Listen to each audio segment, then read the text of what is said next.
الحمد لله رب العالمين قيوم السماوات والأراضين وأصلي وأسلم على نبينا محمد وعلى آله وأصحابه أجمعين أما بعد. Serviteurs d'Allah, Allah nous dit dans son noble livre, le Coran, il nous dit يا أيها الذين آمنوا استجيبوا لله وللرسول إذا دعاكم لما يحييكم واعلموا أن الله يحول بين المرء وقلبه وأنه إليه تحشرون. Allah nous dit, en traduction relative et rapprochée du sens du verset, elle nous dit: ô vous qui avez cru, ô vous les croyants, répondez à l'appel d'Allah et à celui de son messager lorsqu'il vous appelle à ce qui vous donne la vraie vie. Lorsqu'il vous appelle à ce qui vous donne la vraie vie. Et sachez qu'Allah s'interpose entre l'homme et son cœur. Et sachez qu'Allah s'interpose entre l'homme et son cœur. Et que c'est vers lui que vous serez ramenés. Et que c'est vers lui que vous serez ramenés. Ainsi, serviteurs d'Allah, Allah ordonne à ses serviteurs, aux croyants et aux croyantes, il leur ordonne de mettre en pratique ce qui découle nécessairement de leur foi. Il leur ordonne de mettre en pratique ce qui découle nécessairement de leur foi. Et c'est le fait de répondre à son appel et à celui de son messager, sallallahu alayhi wa sallam. Le croyant et la croyante se doivent de répondre à l'appel d'Allah et à l'appel de son messager, sallallahu alayhi wa sallam, lorsqu'il nous appelle, lorsque nous vient un ordre ou lorsque nous vient une interdiction. Répondre à l'appel d'Allah, c'est tout d'abord se soumettre, accepter par son cœur les ordres d'Allah. Répondre à l'appel d'Allah, c'est tout d'abord se soumettre, accepter par son cœur les ordres d'Allah, puis les mettre en pratique. Puis les mettre en pratique. Et c'est également s'écarter des choses qu'Allah a interdites, c'est également s'écarter des choses qu'Allah a interdites, puis c'est transmettre tout cela autour de nous.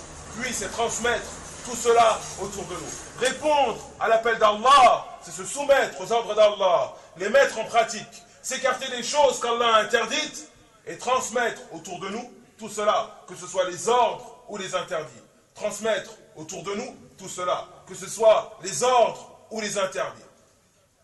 Répondre à l'appel du messager d'Allah, sallallahu alayhi wa sallam, c'est la même chose. Car le messager d'Allah ne fait que transmettre les ordres qui lui viennent d'Allah, subhanahu wa ta'ala.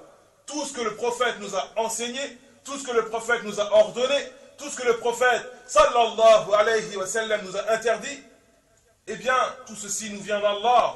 Tout ceci nous vient d'Allah, car il est le messager d'Allah, sallallahu alayhi wa sallam. Il nous transmet un message qui nous vient d'Allah, subhanahu wa ta'ala. Eh bien, donc, répondre aux ordres, répondre à l'appel du messager d'Allah, sallallahu alayhi wa sallam, c'est la même chose. C'est se soumettre à ses ordres, se soumettre à ses commandements, les mettre en pratique. C'est également s'écarter des choses qu'il nous a interdites, et c'est transmettre tout cela autour de nous. Et c'est transmettre tout cela autour de nous.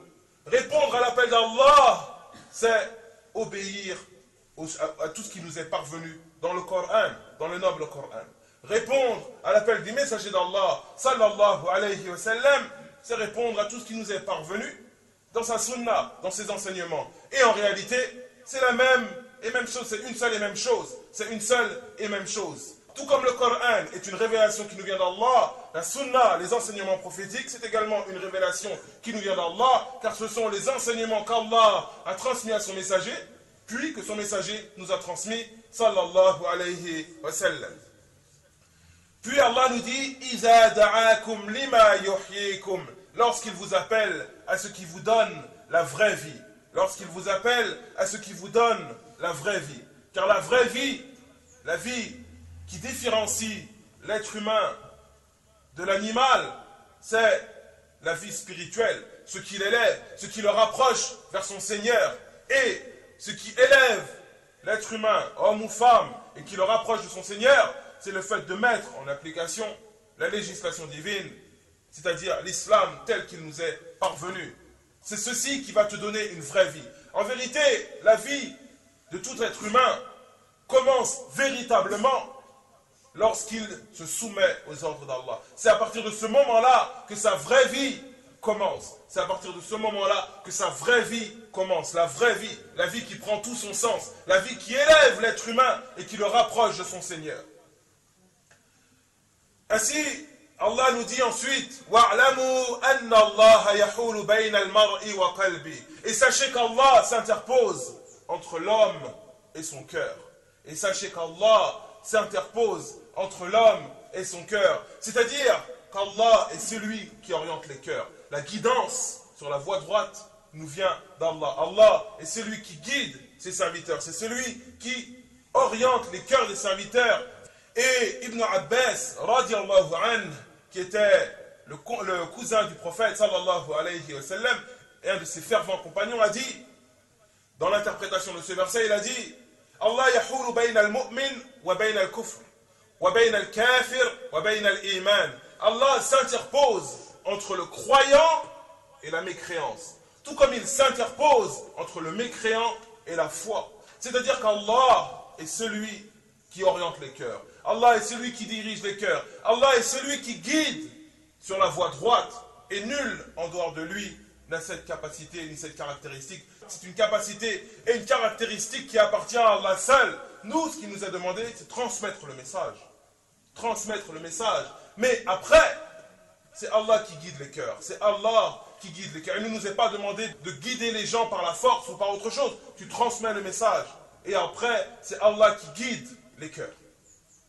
C'est pour cela que nous disons, chaque vendredi, dans le discours d'introduction, avant de commencer la khutbah, nous disons Man yahdihillahu fala mudilla la, wa man yudlil fala hadiya la. Quiconque est guidé par Allah, nul n'est en mesure de le détourner de cette voie droite. Quiconque est guidé par Allah, nul n'est en mesure de le détourner de cette voie droite. Et quiconque n'est pas guidé par Allah, mais quiconque est égaré par Allah, à cause de l'injustice que contient son cœur, ou à cause de la perversité que contient son cœur, eh bien nul ne sera en mesure de remettre cette personne sur la voie droite. Si Allah t'accorde la guidance, nul ne sera en mesure de te détourner. Et si Allah ne t'accorde pas la guidance, alors nul ne sera en mesure de te mettre sur la voie droite. C'est pour cela que le serviteur se doit de multiplier cette invocation. Ya muqallib al-qulub, thabbit qalbi ala dinik. Ya musarrif al-qulub, sarrif qalbi ila ta'atik. Ô toi qui oriente les cœurs, ô toi qui oriente les cœurs, raffermis mon cœur dans ta religion, sur ta religion. Ô toi qui oriente les cœurs, oriente mon cœur vers ton obéissance. Voilà l'invocation que le musulman se doit de répéter souvent et régulièrement. Et chaque jour, à chaque fois que nous récitons Surat al-Fatiha, que disons-nous? Nous disons Ihdina as-sirata al-mustaqim. Guide-nous sur la voie droite. Pourquoi chaque jour, même 17 fois par jour, quand nous récitons Surat al-Fatiha, 17 fois par jour? Pourquoi chaque jour nous disons cela 17 fois? 17 fois par jour nous disons Ihdina as-sirata al-mustaqim. Guide-nous sur la voie droite. Chaque jour, 17 fois par jour, nous demandons à Allah de nous guider sur la voie droite. Ceci est une preuve que la guidance sur la voie droite est une des caractéristiques d'Allah seul et que, en dehors d'Allah, nul ne guide sur la voie droite. En dehors d'Allah, nul ne guide sur la voie droite. Nous, ce qui nous est demandé, c'est de transmettre le message de l'islam tel qu'il nous est venu, avec sagesse, avec intelligence. Mais quant au résultat, si la personne va accepter ou non, eh bien ceci est entre les mains d'Allah. C'est Allah qui guide les cœurs et aucun d'entre nous ne guide les cœurs. Ensuite, Allah nous dit وَاعْلَمُوا أَنَّ اللَّهَ يَحُولُ بَيْنَ الْمَرْءِ وَقَلْبِهِ وَأَنَّهُ إِلَيْهِ تُحْشَرُونَ. Allah nous dit, et sachez qu'Allah s'interpose entre l'homme et son cœur, et que c'est vers lui que vous serez ramenés. Et que c'est vers lui que vous serez ramenés. C'est-à-dire que tôt ou tard, chacun d'entre nous va mourir. Tôt ou tard, chacun d'entre nous va mourir. Aucun parmi nous n'est éternel. Aucun parmi nous n'est éternel. Toutes les personnes qui sont présentes aujourd'hui dans ce masjid et qui sont présentes sur terre, tout être humain, tôt ou tard, il retourne chez Allah. Tout être humain, tôt ou tard, il retourne chez Allah. Mais de quelle manière va-t-il y retourner? De quelle manière va-t-il y retourner? Va-t-il y retourner en étant un adorateur soumis à Allah, ou va-t-il y retourner en en étant rebelles aux ordres d'Allah et à la législation d'Allah? Telle est la question qu'on se doit de se poser chaque jour, car nous ne savons pas quand nous allons mourir. Aucun d'entre nous ne sait s'il va mourir demain, aujourd'hui, dans une semaine, dans 10 ans, dans 20 ans, etc. Chacun d'entre nous va retourner vers Allah tôt ou tard. Mais la question est de savoir comment tu vas retourner chez Allah. Vas-tu retourner chez Allah en état de péché, en train de commettre un péché, ou vas-tu retourner chez Allah en train de commettre une bonne action, en train de commettre une adoration, dans l'obéissance à Allah? Voilà ce qui doit occuper nos esprits chaque jour. Voilà ce qui doit occuper nos esprits chaque jour. Et également, ce que nous devons savoir, c'est qu'Allah détient tout en son pouvoir. Allah détient toutes choses en son pouvoir. C'est lui le Tout-Puissant. Et donc, par rapport à cela, c'est à lui que nous devons, c'est à l'appel d'Allah que nous devons répondre. À l'appel d'Allah et de son messager, sallallahu alayhi wa sallam, voici l'appel auquel nous devons répondre. Nous ne devons pas répondre à l'appel de cette ville ici-bas, à l'appel de Shaitan, à l'appel de nos mauvais penchants. Nous devons répondre à l'appel d'Allah. Nous devons répondre à l'appel d'Allah. Et celui qui répond à l'appel d'Allah, eh bien, il vivra une vraie vie. Il vivra une vraie vie. Une vie qui le relie, ou une vie dans laquelle il est relié à son Seigneur, chaque jour, à chaque instant. Et c'est pour cela qu'Allah nous dit, إِذَا دَعَاكُمْ لِمَا يُحْيِيكُمْ, lorsqu'il vous appelle à ce qui vous donne la vraie vie. La vraie vie. La vraie vie, c'est la vie des cœurs. La vie du serviteur qui est en relation avec son Seigneur. La vie du serviteur qui est en relation avec son Seigneur. Et le grand savant Ibn al-Qayyim, rahimahullah, a dit, la vraie vie, la vie authentique, eh bien, elle ne s'obtient qu'en répondant à l'appel à Allah. Elle ne s'obtient qu'en répondant à l'appel à Allah. Et celui qui ne répond pas à l'appel d'Allah, en vérité, sa vie, c'est une vie physique. C'est une vie physique. Il mange, il boit, il dort, il se distrait. Mais la vraie vie, la vie des cœurs, il en est privé. Il est privé de cette vraie vie. Et cette vie physique qu'il a, le fait de manger, de boire, de dormir, eh bien, rien ne le distingue. Rien ne distingue entre lui et l'animal.